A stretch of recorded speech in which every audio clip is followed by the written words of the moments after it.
باللہ من الشیطان الرجیم بسم اللہ الرحمن الرحیم الحمدللہ رب العالمین۔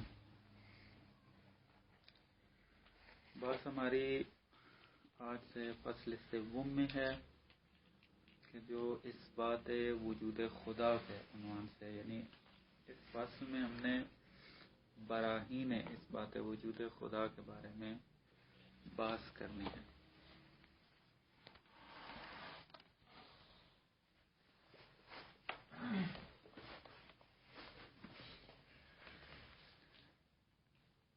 مصنف سب سے پہلے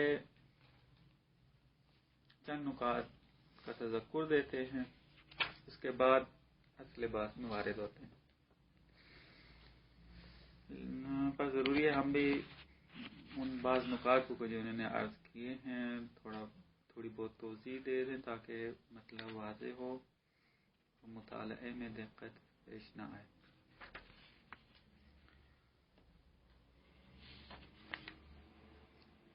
سب سے پہلے نقطہ تو جو انہوں نے یہاں بیان کیا ہے وہ یہ کہ آپ جب بھی کسی سے گفتگو، بحث، مناظرہ کرنا چاہتے ہیں خدا شناسی کے بارے میں، سب سے پہلے آ کر دونوں مل کے اتفاق کریں کہ خدا سے مراد کیا ہے،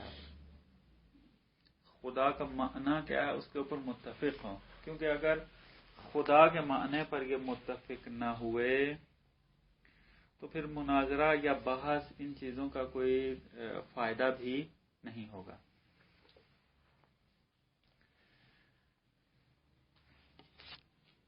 دوسرا نقطہ جو یہاں پر بیان کرتے ہیں وہ یہ کہ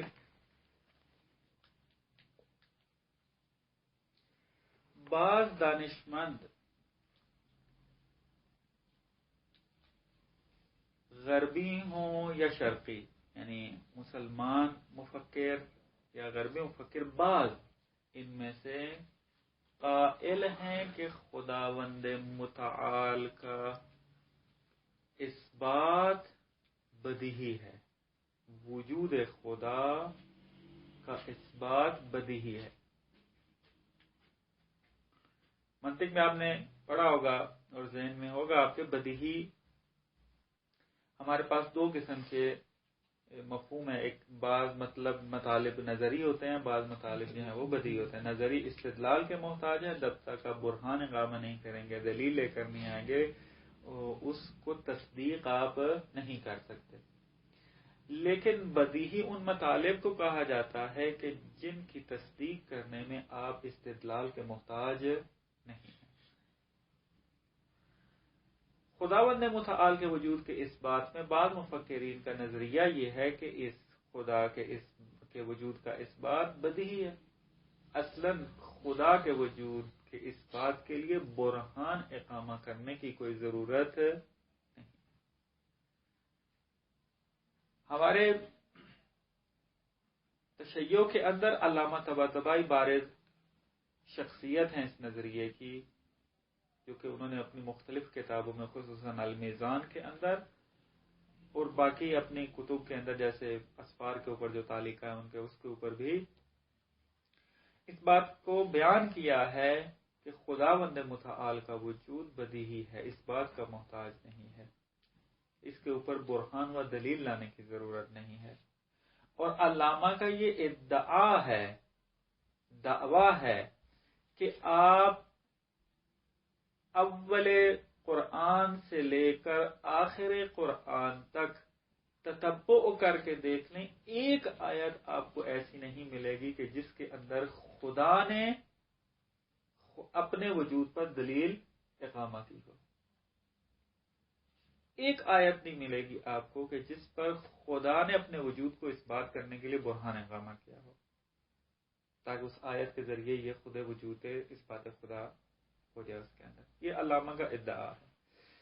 علامہ کہتے ہیں کہ خدا نے جو آیات کے اندر مطالب بیان کیے ہیں وہ توحیدی مطالب ہیں، یعنی مشرکین کو توحید کی طرف لانے کی کوشش کی ہے، اور وجود خدا چونکہ بدیہی تھا تو اس کے اس بات پر کوئی آیت نازل نہیں کی. یہ علامہ کا ادعا ہے.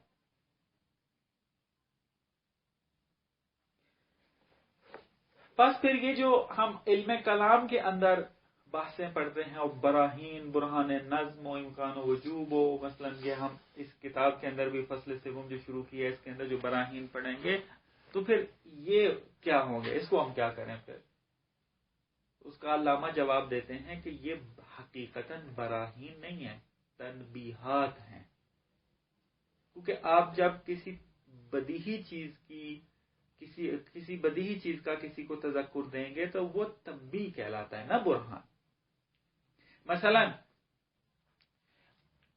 اس وقت مثلا اس کمرے کے بارے میں کوئی کسی نہ کسی عضو کے بارے میں پوچھ لیا جائے کہ مثلا آپ سے پوچھا جائے کہ مثلا اس کمرے کے کتنے دروازے ہیں. ممکن ہے آپ کسی وجہ سے اس کو نہ دیکھ سکتے ہوں اور آپ نہ بتا سکیں، لیکن جب آپ کو تذکر دیا جائے گا اور کسی طریقے سے متوجہ جب آپ کو کیا جائے گا تو آپ فوراً کہہ دیں گے کہ اس کمرے کا مثلا ایک دروازہ ہے. اب یہ جو میں نے آپ کو متوجہ کرنے کے لیے راستہ اختیار کیا، یہ راستہ برہان نہیں کہلائے گا بلکہ اس کو تنبیہ کہتے ہیں. تنبیہ کیونکہ بدیہی چیز ہے، یعنی واضح ہے، آپ اپنی آنکھوں سے دیکھو گے سمجھ میں آنے گا. استدلال کی ضرورت نہیں ہے کہ مثلا بتایا جائے کہ اس کمرے کے کتنے دروازے ہیں مثلا. لہذا اگر کسی غفلت کی وجہ سے آپ کو نہیں پتا چلا تھا، اس غفلت کو برطرف کرنے کا جو راستہ ہے اس کو برہان نہیں کہیں گے، تنبیہ کہیں گے. علامہ یہ کہتے ہیں کہ خداوند متعال کا وجود بدیہی ہے، برہان کی ضرورت نہیں ہے اس کو. فقط یہ کہ انسان کی فطرت کو صاف کیا جائے. جیسے ہی یہ فطرت صاف ہو گئی، خود بخود کیا ہے، انسان خدا کی تصدیق کر دے گا. اور یہ تنبیہات جتنی بھی ہیں فطرت کو صاف کرنے کے لیے ہیں. فطرت گرد آلود ہو چکی ہے مادی پرستی کے اندر، مادی دنیا کے اندر، لہذا خدا سے غافل ہو جاتا ہے، خدا کے وجود کا انکار کر بیٹھتا ہے. لیکن جب ان تنبیہات کے ذریعے اس کی فطرت کو پاک کیا جاتا ہے، فطرت کو دھو دیا جاتا ہے اور صاف شفاف کر دیا جاتا ہے، تو یہ خود بخود کیا ہے، خدا کے وجود کا قائل ہو جاتا ہے اور تصدیق کر دیتا ہے اس کو.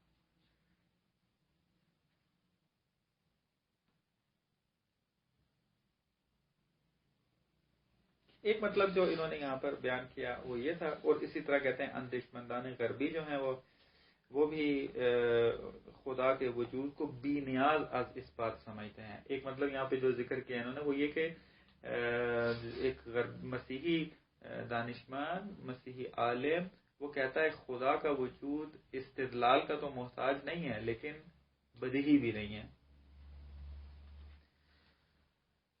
اس کا کیا راز ہے اس کو پھر بعد میں انشاءاللہ کھولیں گے، اس کو ابھی یہیں رکھ دیں. اصل مطلب جو ہے وہ آپ کو عرض کر دیا ہے کہ بعض قائل ہیں کہ براہین اس بات وجود خدا کے لیے ضروری نہیں ہے. اور تقریباً آج کل کے ہمارے بزرگان بھی اسی کے قائل ہیں.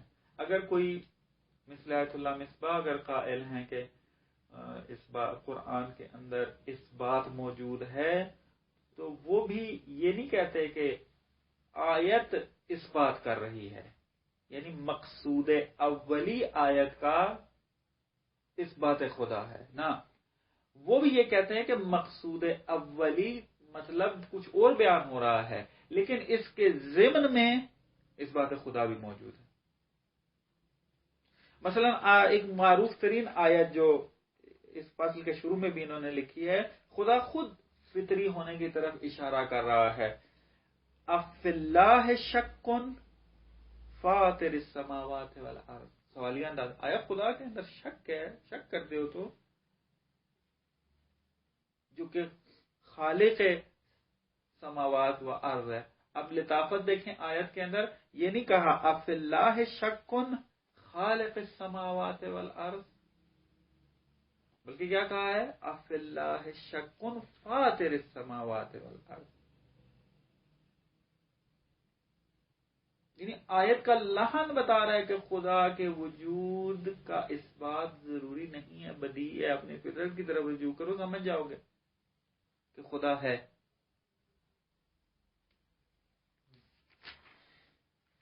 ایک مطلب یہ. تیسرا مطلب جو یہاں عرض کرتے ہیں مقدمے کے عنوان سے، وہ یہ ہے کہ خداوند متعال کے بارے میں ایک مرتبہ متون کے اندر قرآنی و روائی بحث ہوتی ہے اور وہ اوصاف خدا بیان کرتے ہیں. مثلا قرآن کے اندر مطالعہ کیا جائے تو اکثر آیات میں خدا کے اوصاف بیان ہوئے. اور ایک مرتبہ کیا ہے، یہ خدا کا مسئلہ مطرح خدا شناسی جو ہے وہ مطرح ہوتی ہے علم فلسفہ کے اندر، اور یہ بھی اوصاف بیان کرتا ہے خدا کے لیے. مثلا قرآن کے اندر جائیں تو مختلف اوصاف ہیں. خدا کو غیر مخلوق کہا کہتا ہے، خدا کو مثلا کیا ہے علیم قدیر، مثلا اس قسم کے اوصاف موجود ہیں.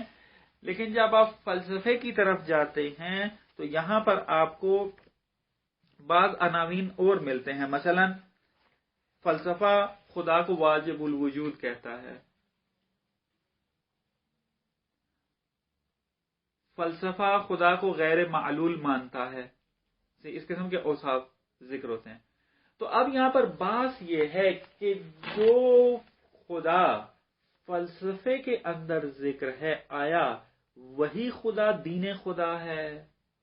یعنی جو خدا دین جس خدا کو مطرح کر رہا ہے، ذکر کر رہا ہے اور ثابت کر رہا ہے اور اوصاف اس کے بیان کر رہا ہے، آیا یہ وہی خدا ہے کہ جس کو فلسفہ اور بیان کر رہا ہے، یا فلسفہ جس کو بیان کر رہا ہے دین اسی کو بیان کر رہا ہے، یا نہیں ان کے اندر تفاوت ہے؟ فلسفہ کچھ اور اوصاف بیان کرتا ہے اور دین کچھ اور اوصاف بیان کرتا ہے. یہ ایک بات موجود ہے کہ جو دانشمندان و عالمان شرقی و غربی کے اندر ذکر ہے. ہمارا ادعا یہ ہے کہ فلسفے کے اندر جس خدا کے بارے میں بات ہوتی ہے اور اس کے اوصاف بیان کیے جاتے ہیں، یہ وہی خدا ہے جس کے بارے میں دین بات کرتا ہے، جس کے بارے میں ہمارے متون روائی و قرآنی بات کرتے ہیں. کیسے اس کو ہم ثابت کریں گے؟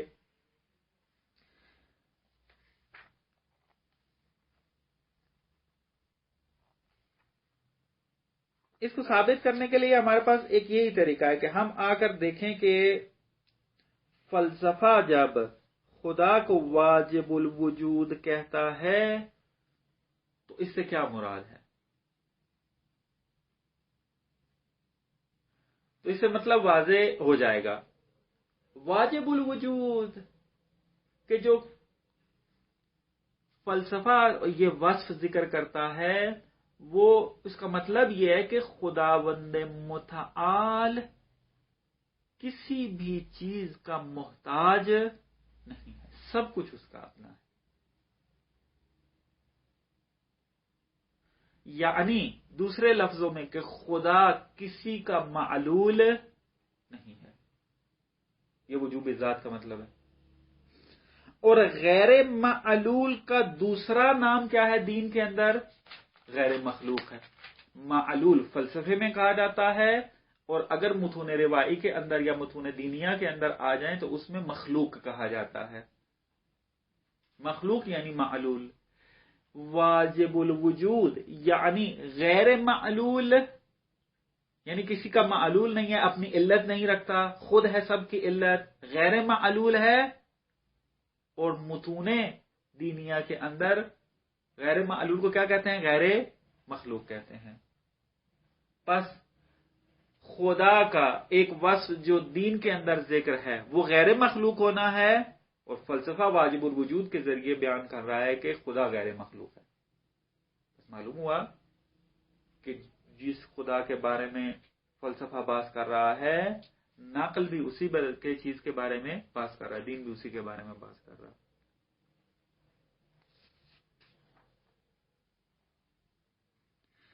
یہ ایک مطلب تھا کہ جو انہوں نے یہاں پر تذکر دیا، اور خلاصتاً آپ کی خدمت میں عرض کریں ایک مفصل بات ہے کہ خدائے دین خدائے فلسفہ یہ ایک ہیں یا مختلف ہیں.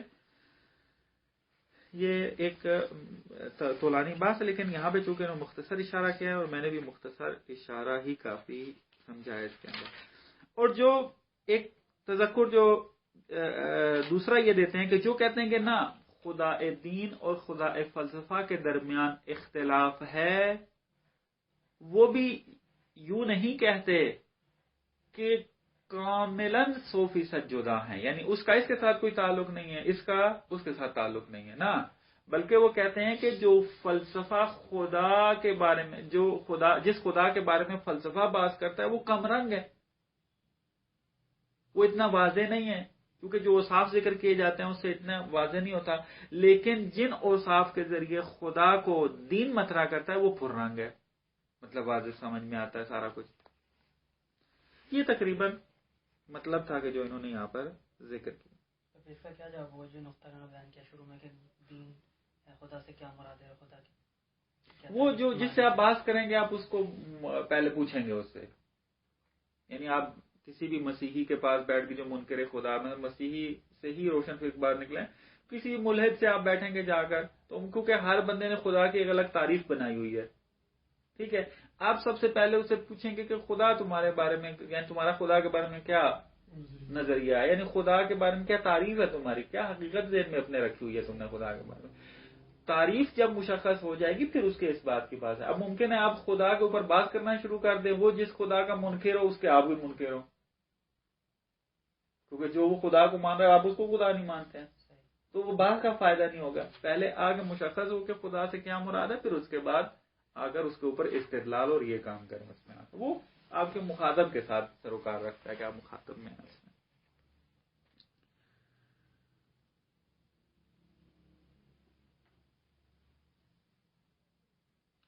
اس کے بعد یہ جب مقدمے ختم ہوئے تو مصنف وارد ہوتے ہیں براہین کو بیان کرنے کے اندر، اور سب سے پہلے کیا کرتے ہیں براہین کی دستہ بندی کرتے ہیں کہ براہین ہمارے پاس یعنی چند عناوین کے اندر خلاصہ ہو جاتے ہیں.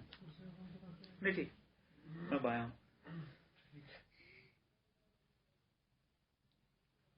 ایک دستہ بندی جو مصنف نے کی ہے پہلے میں وہ عرض کر دیتا ہوں، اس کے بعد پھر جو ایک معروف دستہ بندی ہے اس کو ذکر کرتا ہوں. مصنف یہاں پر کہتے ہیں کہ ہم براہین اس بات خدا کو 3 قسموں میں تقسیم کر سکتے ہیں. پہلی قسم کیا ہے؟ مفہوم محور،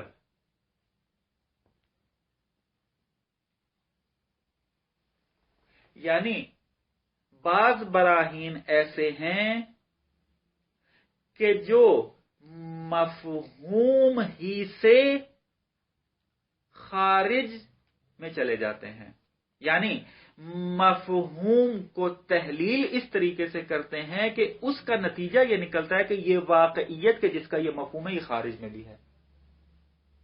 پہلا قرآن ہم پڑھیں گے اس کے بارے میں تو مطلب اور کلیئر ہو جائے گا. یہاں پر یعنی ہم یہاں پر آ کے یہ بات نہیں کرتے کہ مثلا فلاں چیز ہے تو اب اس کا بنانے والا کون ہے، اس کا کون ہے فلانا، مفہوم فقط ذہن کے اندر بیٹھے. اب کائنات اور خارج سے ہمارا کوئی سروکار نہیں ہے، مفہوم ہمارے ذہن، ہم اس مفہوم کی تحلیل اس طریقے سے کرتے ہیں کہ اس کا نتیجہ یہ نکلتا ہے کہ پس اس کو خارج میں موجود ہونا چاہیے.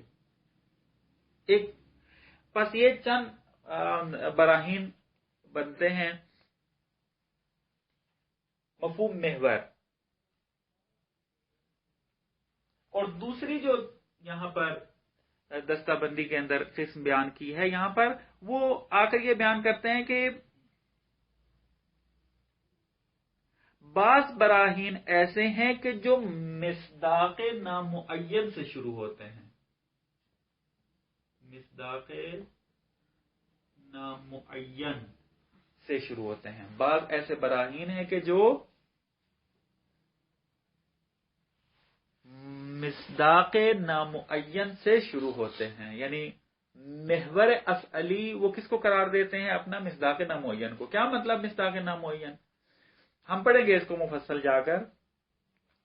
مثلا آپ آ کر کہتے ہیں کہ ہم ان گروہ میں سے نہیں ہیں کہ جو واقعیت کے منکر ہیں، کیونکہ فلسفے میں بھی آپ کو ایک دفعہ تذکر دیا تھا اس بات کی طرف کہ ایک ایسا گروہ گزرا ہے تاریخ کے اندر جو یہ کہتا تھا کہ واقعیت نام کی کوئی چیز نہیں ہے، جو کچھ بھی یہ خیال ہے ہمارا سوفسطائی،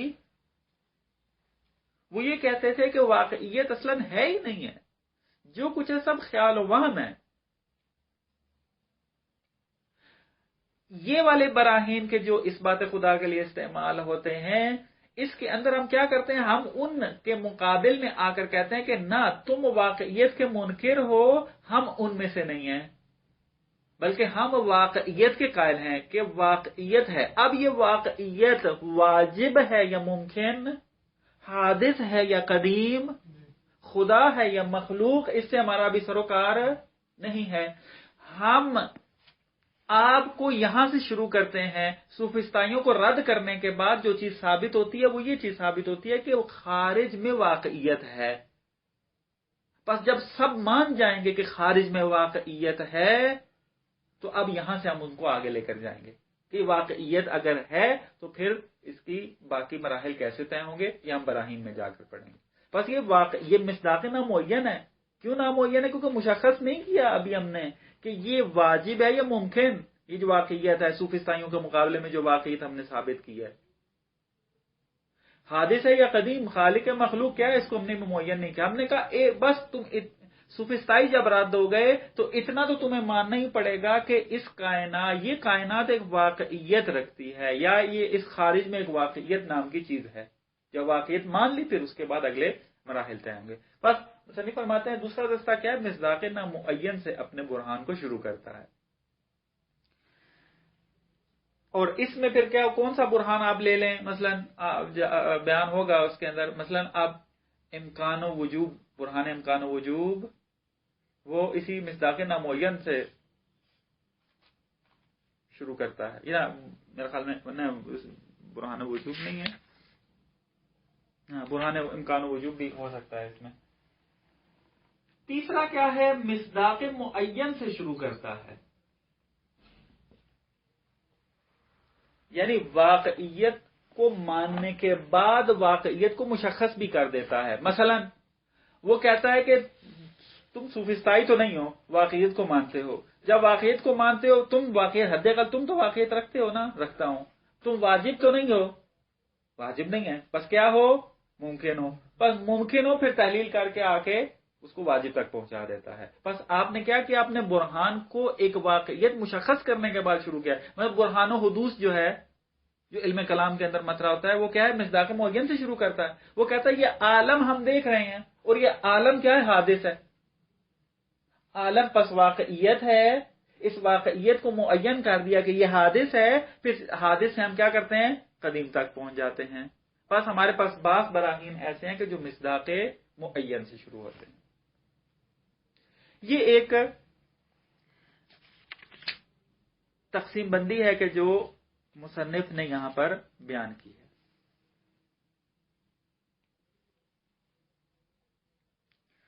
اس کے علاوہ، یعنی یہ تو کتاب کے ساتھ مربوط ہے، اس کے علاوہ جو تقسیم بندی ذکر ہوتی ہے وہ یوں آ کر تقسیم کرتے ہیں مہم ترین، کہتے ہیں کہ بعض براہین مفہوم محور ہیں، یعنی اس کو کیا کہتے ہیں، براہین وجودی۔ یہ کس کے نزدیک ہے؟ یہ ان کے علاوہ جو باقیوں نے کتابیں لکھی ہیں ان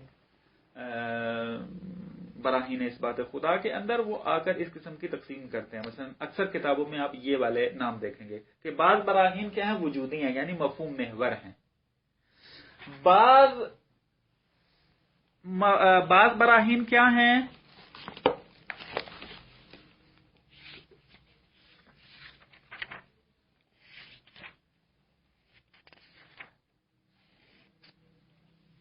بعض براہین کیا ہیں، مخلوق محور ہیں۔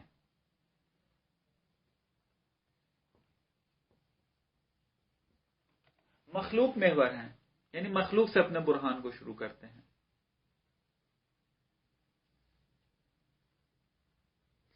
اور بعض براہین کیا ہیں، موجود محور ہیں۔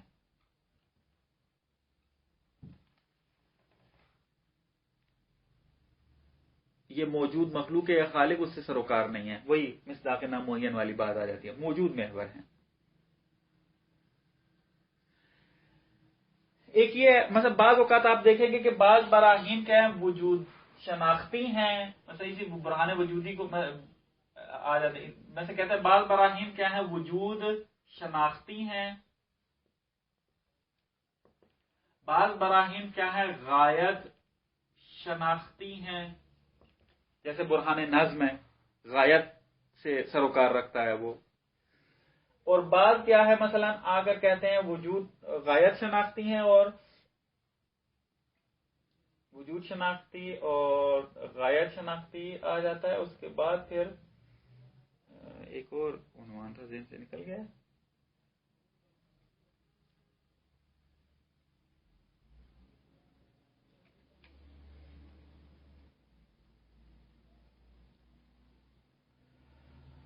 براہین اخلاقی وغیرہ ہے وہ بعد میں، تیسرا عنوان ذرا ذہن سے نکل گیا، بعد میں عرض کرتا ہوں پھر آپ کو۔ یعنی یہ دستہ بندی آپ مختلف کتابوں کے اندر دیکھیں کہ براہین اس بات خدا کو اس طریقے سے آگے تقسیم بندی کرتے ہیں۔ بہرحال ہمارا ابھی ان عناوین سے سروکار نہیں ہے، ایک عرض کرنا تھا، اس میں کتاب کا جو عنوان ہے وہ یہ عرض ہو گئے، اور باقی بزرگان نے جو مختلف عناوین دیے ہوئے ہیں وہ آپ کی خدمت میں عرض کر دیں تاکہ مطالعہ کریں تو کوئی مشکل پیش نہ آئے اور مطلب آپ کو نیا نہ لگے۔ اب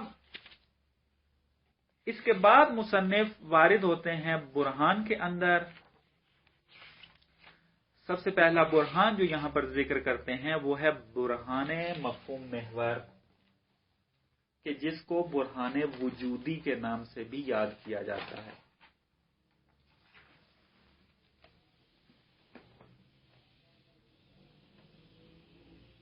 مفہوم محور،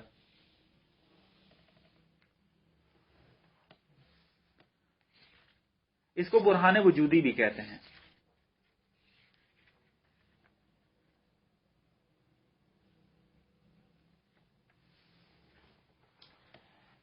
اس کا مبتکر کون ہے؟ سب سے پہلے غرب کے اندر آنسلم ہے، کہ جو 1032 میں پیدا ہوا اور 1106 میں فوت ہوا۔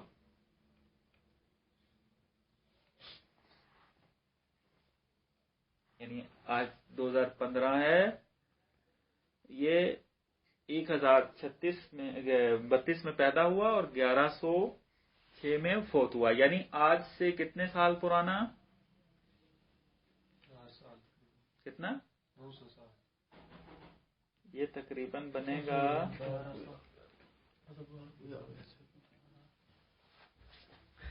زیادہ بنتا ہے 900 سال سے، تقریباً بنے گا یہ 2015 چل رہا ہے نا، تو 2015 اس میں تقسیم کریں، منفی کریں، کیسے بنتا ہے؟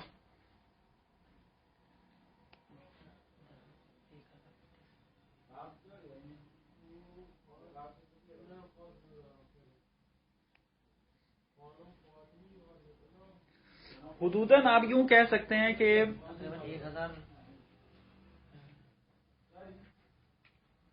1015 تقریباً بنتا ہے، 1015 سال پہلے۔ بہرحال حدوداً 1000 سال پہلے کا ہے یہ، اور اگر آپ ہجری میں جانا چاہتے ہیں تو آج چل رہا ہے 1436، اور یہ پھر کون سے سال سن میں ہوگا؟ 300-400 کے اندر یہ زندگی گزار رہا تھا۔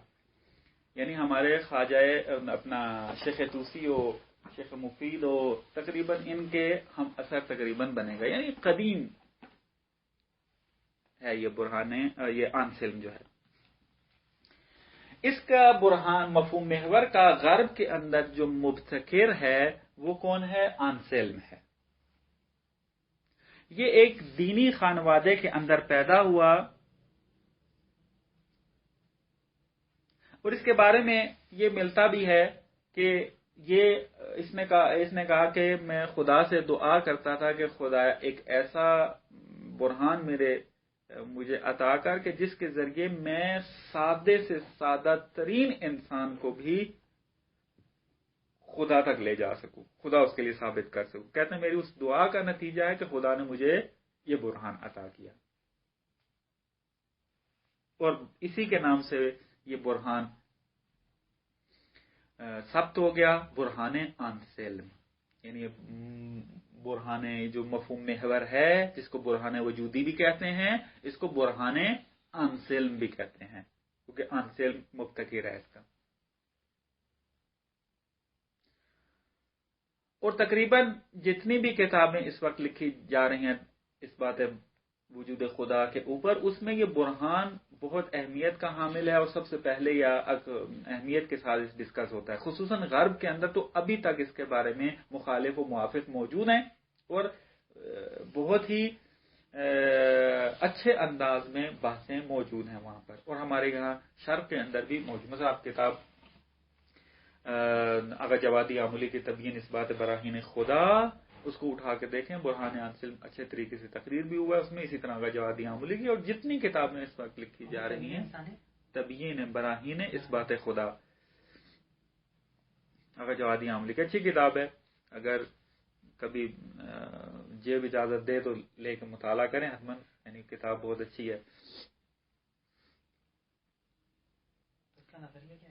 ہاں، یہ تھا اس کا یعنی تاریخچہ کے اس کا مبتکر جو ہے فلسفہ غرب کے اندر یہ انسلم ہے۔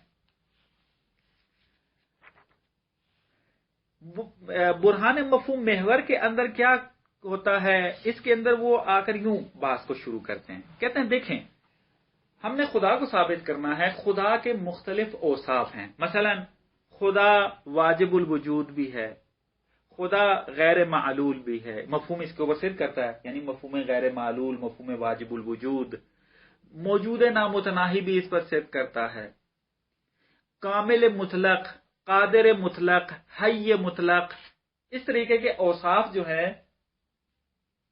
اس کے اوپر صرف کرتے ہیں۔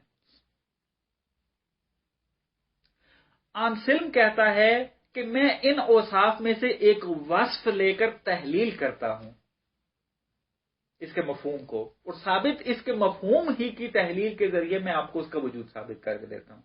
تو کہتے ہیں ان میں سے بہترین وصف جو ہے وہ کامل مطلق ہے، یعنی خدا کامل مطلق ہے، تمام کمالات رکھتا ہے، کوئی ایسا کمال نہیں ہے کہ جو اس کائنات میں لیکن خدا کے اندر موجود نہ ہو، بس کامل مطلق ہے، جب تمام کمالات کا مالک ہے بس کامل مطلق ہے۔ وہ کہتا ہے میں اس کامل مطلق کو لے کر چلتا ہوں، درست ہے، ہم نے لے لیا، ہم یہ کہتے ہیں کہ اب کامل مطلق کو تعریف کریں آپ، کیا ہے کامل مطلق؟ اس ہستی کا نام ہے یا اس چیز کا نام ہے کہ جو تمام کمالات رکھتی ہو،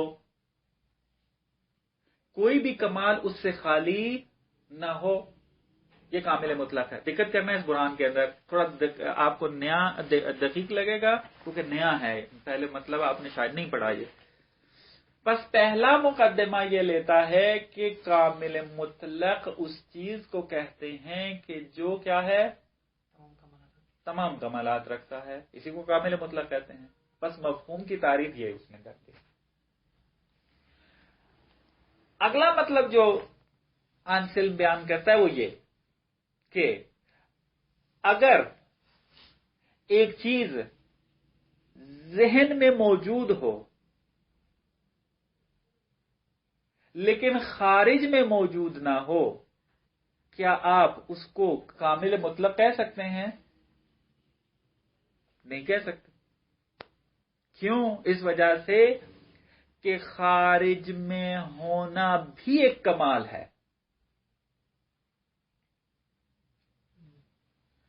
ذہن میں وجود رکھنا بھی ایک کمال ہے۔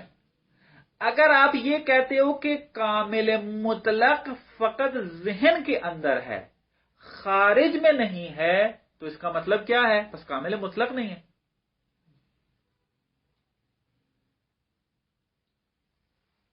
بس نتیجہ یہ کیا لیتا ہے؟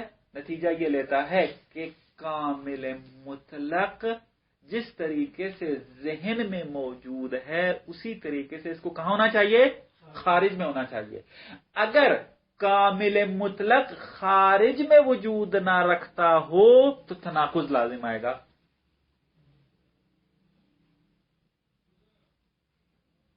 کیسے؟ آپ نے فرض کیا تھا میں نے کامل مطلق کو تصور کیا ہوا ہے. جب آپ نے کامل مطلق کو تصور کیا ہوا ہے اور دوسری طرف سے آپ قائل ہو کہ یہ جو میں نے کامل مطلق تصور کیا ہوا ہے یہ خارج میں نہیں ہے یا خارج میں نہیں ہو سکتا، اس کا مطلب کہ کامل مطلق نہیں ہے. بس جس کو تم نے کامل مطلق فرض کیا ہوا تھا وہ کامل مطلق نہیں ہے، بس تناقض لازم آتا ہے. پر نتیجہ کیا نکلتا ہے؟ بدیہی ہے. میں نے مفہوم کو لیا کامل مطلق، اس مفہوم کی تحلیل کی، اس کی تعریف کی کامل مطلق وہ ہے کہ جو تمام کمالات کا مالک ہو، اور پھر میں نے یہ کہا کہ آپ نے اس نے کیا قضیہ بنایا، وہ قضیہ بنانا بھول گیا. مثلا آپ کہتا ہے اپنے ذہن میں آپ مفہوم کامل مطلق کو لے کر آئیں، یعنی آپ یہ کہ میں ایسے کامل مطلق کو فرض کرتا ہوں کہ جس سے اوپر کوئی کامل مطلق نہیں ہے. وہ یہاں سے اپنا برہان شروع کرتا ہے ذہن کے اندر، ہے مفہوم کے اندر. یعنی میں نے کمال مطلق کے مفہوم کو ذہن میں لیا ہوا ہے کہ ایسے کامل مطلق کا مفہوم میرے ذہن میں ہے کہ جس سے اوپر کوئی کامل مطلق نہیں ہے. بس اگر وہ کہتا ہے کہ یہ کامل مطلق کس کو کہتے ہیں، اس کے مفہوم کے اندر کیا چیز پوشیدہ ہے کہ ہر چیز اس کی اپنی ہو، ہر کمال رکھتا ہو. بس ذہن میں وجود رکھنا بھی کمال ہے، خارج میں وجود رکھنا بھی کیا ہے؟ کمال ہے. تو اگر آپ اس کامل مطلق کے جس کو تم نے فرض کیا ہے یہ ذہن میں تو وجود رکھتا ہو لیکن خارج میں وجود نہ رکھتا ہو تو تناقض لازم آئے گا. کیوں؟ اس وجہ سے کہ ممکن ہے کہ آپ کیونکہ اب خلاف فرض لازم آتا ہے. کیا آپ نے کہا تھا کہ میں نے ایسے کامل مطلق کو فرض کیا ہے کہ جس کے اوپر کوئی کامل مطلق نہیں ہے، لیکن آپ کہتے ہو یہ خارج میں نہیں ہے. اس کا مطلب ہے کہ کوئی اور کامل مطلق ہے کہ جو خارج میں وجود رکھتا ہے، جو خارج میں وجود رکھے وہ اس سے اوپر کامل مطلق ہوگا. بس جس کو تم نے کامل مطلق فرض کیا ہوا وہ کامل مطلق نہیں ہے. بس خدا کامل مطلق ہے، میں نے اس کے مفہوم سے خدا کو کیا کر دیا؟ ثابت کر دیا. وہ خارج میں یعنی ذہن سے شروع کیا، خارج میں لے کر آ گیا. اس کو ہر انسان تصور، وہ کہتے ہیں سادہ ترین برہان ہے، ہر انسان اس کو تصور کر سکتا ہے. فقط اس کو یہ کہیں کہ کامل مطلق کو تصور کرو. وہ کہتا ہے میں نے کر لیا کامل مطلق تصور. ٹھیک ہے، کامل مطلق کیا ہے؟ جو تمام کمالات کا مالک ہے. اچھا، اگلا مرحلہ کیا آ جائے گا؟ میں آپ سے پوچھتا ہوں کہ جس کامل مطلق کو تم نے فرض کیا حالانکہ وہ کامل مطلق ہے، وہ جس طریقے سے ذہن میں موجود ہے خارج میں موجود ہے، اگر وہ کہے کہ نہیں ہے تو پھر کامل مطلق نہیں ہے وہ، کیونکہ جو خارج میں موجود ہوگا اور ذہن میں موجود ہوگا وہ کامل مطلق ہوگا، نہ یہ کہ جو فقط ذہن کے اندر خارج کیا ہے وجود رکھتا ہے وہ کامل مطلق ہوگا. بس وہ کیا ہے؟ کامل مطلق کو تصور کرتے ہی خدا کے وجود کی تصدیق کر دے گا. اتنا سادہ برہان ہے یہ برہان سلم کہتا ہے. یہ کہا جائے گا کہ نتیجہ نکلے گا کہ یہ بدی ہے. نہ وہ بدعت والی بات ایک دفعہ ذہن سے نکال دیں، اس میں وہ بدیہی ہے تنبیہ میں لے کر چلے جائیں گے نا. جیسے عرض کیا تھا کہ جو بدیہی ہونا مانتے ہیں وہ براہین کو پھر تنبیہ کے اندر لے کے جاتے ہیں. وہ ایک تذکر آپ کو دیا تھا، کتاب کے اندر آیا تھا، بیان کر دیا. ابھی برہان کے اوپر تمرکز کریں. برہان یہ اصل برہان تھا کہ جو اس نے یہاں پر بیان کیا ہے. یعنی اس برہان کا کیا یعنی حقیقت ہے کہ وہ برہان وجودی وہ یہ کہتا ہے کہ اگر آپ مفہوم کامل مطلق کو تصور کر لیں تو یہ تصور کر لینا ہی اس کے وجود کو ثابت کر دیتا ہے، مستلزم وجود خارجی ہے.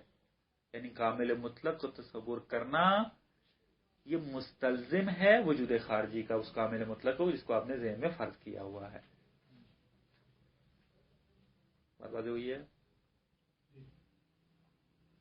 چونکہ نیا برہان ہے، اگر کوئی نقص ہے ذہن کے اندر تو بیان کریں تاکہ اس کے بعد اگلی بحثوں میں وارد ہوں. یعنی کلیئر ہو گیا مطلب؟ یہ تقریباً آپ یوں سمجھیں کہ میں نے سادہ ترین جتنا کر سکتا تھا اس کو آپ کی خدمت میں عرض کر دیا ہے. مثلا میں اب کتاب کے اندر بھی تطبیق کر دیتا ہوں تاکہ مطلب آسان رہے. مثلا یہاں پہ انہوں نے یوں مقدمہ تقریر کیا ہے: بی تردید منکران وجود خدا می توانند در ذہن خود این مفہوم را تصور کنند. کہتے ہیں بے شک جو بھی منکر خدا ہے، سروکار نہیں ہمارا، منکر خدا ہی کو ہم کہتے ہیں، تم یہ مفہوم جو ہے تصور کر سکتے ہو. کون سا؟ موجودی کے بزرگ تر از آن قابل تصور نیز، یعنی ایسے موجود کا تصور کرو کہ جس سے بزرگ تر کوئی اور نہ ہو. یعنی ایسے کامل مطلق کا تم تصور کرو کہ اس سے کامل کوئی اور نہ ہو. یہ کر سکتے ہو، ہر بندہ کر سکتا ہے، چاہے وہ منکر خدا ہے چاہے وہ مثبت خدا ہے. وہ کہتا ہے تم یہ تصور کرتے کرو اس کو تصور. بس با این حال ادعای منکران آن است که آنچه در ذهن تصور کرده اند در خارج از ذهن وجود نہ دارد. اب جب اس نے کہا کہ تم نے تصور کر لیا تو اب تمہارا ادعا کیا ہے؟ تمہارا ادعا یہ ہے، منکران کو کہتا ہے تمہارا ادعا یہ ہے کہ جس بزرگ تر کو ہم نے فرض کیا ہے یہ ذہن میں تو ہے لیکن خارج میں نہیں ہے، کیونکہ منکر خدا یہی کہتا ہے بزرگ تر جو ہے وہ جس کو ہم قائل ہیں وہ خارج میں وجود نہیں رکھتا. بس نتیجہ کیا نکلے گا؟ یعنی اگلا مقدمہ بناتا ہے یقیناً آنچه ہم در ذہن و ہم در خارج از ذہن موجود باشد کامل تر از وجودی است کہ تنہا در ذہن موجود است. تو منکران کو ہم یہی کہیں گے کہ اگر فقط ذہن میں وجود رکھتا تو وہ کامل ترین نہیں شمار ہوگا. کامل ترین تب آپ اس کو کہیں گے کہ جب وہ تمام کمالات رکھتا ہوگا. تمام کمالات رکھنے کا مقصد یہ ہے کہ وہ ذہن میں بھی وجود رکھتا ہو اور خارج میں بھی وجود رکھتا ہو. بنابراین آنچه منکر وجود خدا تصور کرده ہم کامل ترین موجود قابل تصور است. ہاں وجود خدا تصور کرتے ہیں ہم کامل ترین موجود قابل تصور است و ہم نیست، یعنی ہر دو ہو جائے گا. کیوں؟ اس وجہ سے کہ تم نے فرض یہ کیا ہوا تھا کہ میں نے ایسے کامل ترین کو فرض کیا ہے کہ جس سے کامل تر اور کوئی نہیں ہے، لیکن دوسری طرف سے تم کہہ رہے ہو کہ یہ کیا ہے؟ خارج میں وجود نہیں رکھتا. اس کا مطلب ہے کہ کامل تر اس سے کامل تر جو ہے ایک وجود موجود ہے کیونکہ خارج میں وجود رکھتا ہو. بس تناقض آ گیا تمہارے اندر. تم ایک طرف سے کہہ رہے ہو میں نے ایسے مفہوم کا تصور کیا ہوا ہے کہ جس سے بزرگ تر کوئی نہیں ہے، لیکن دوسری طرف سے کہتے ہو یہ خارج میں نہیں ہے. اس کا مطلب اس سے بزرگ تر ہے جو کہ خارج میں ہوگا. بس تناقض گوئی آ گئی تمہارے اندر. ایک طرف سے کہتے ہو میں نے اس کو فرض کیا ہوا ہے، دوسری طرف سے تم کہتے ہو خارج میں نہیں ہے. ہاں پس وہ بزرگ تر نہیں ہے. پس بزرگ تر ہے بھی اور بزرگ تر نہیں بھی. یہ تناقض ہے اور تناقض محال ہے. پس تمہیں حتماً جس کامل ترین کو تم نے فرض کیا ہے اس کو تم خارج میں بھی مانو گے، والا وہ کامل ترین شمار نہیں ہوگا. یہ اصل برہان تھا کہ جو انسلم نے بیان کیا ہے. اس کے بعد پھر بات آ جاتی ہے اس کے اوپر نقد کی. خود انسلم کے جو معاصر ایک گونی لو یہ اس کا معاصر تھا اس نے بھی اس کو رد کیا ہے، پھر ہمارے بزرگان نے بھی اس کو رد کیا ہے، اور غربی جو معاصر ہیں انہوں نے بھی اس کو رد کیا ہے، اور بعض اس کے قائل بھی ہیں. خود ہمارے اس معاصر علماء بھی شامل نہیں ہیں، لیکن جتنا کتاب کے حد میں ہے اتنا ہی بیان ہوگا، زیادہ نہیں. باقی تفصیلات انشاءاللہ بڑی کتابوں میں. تو انشاءاللہ کل سے پھر دیکھیں گے کہ اس کے اوپر اب نقد کیا ہے، یعنی برہان انسلم کے اندر کیا نقص پایا جاتا ہے کہ اس کو ہم قبول نہیں کر سکتے. اصل برہان یہی تھا. وصلی اللہ علی محمد.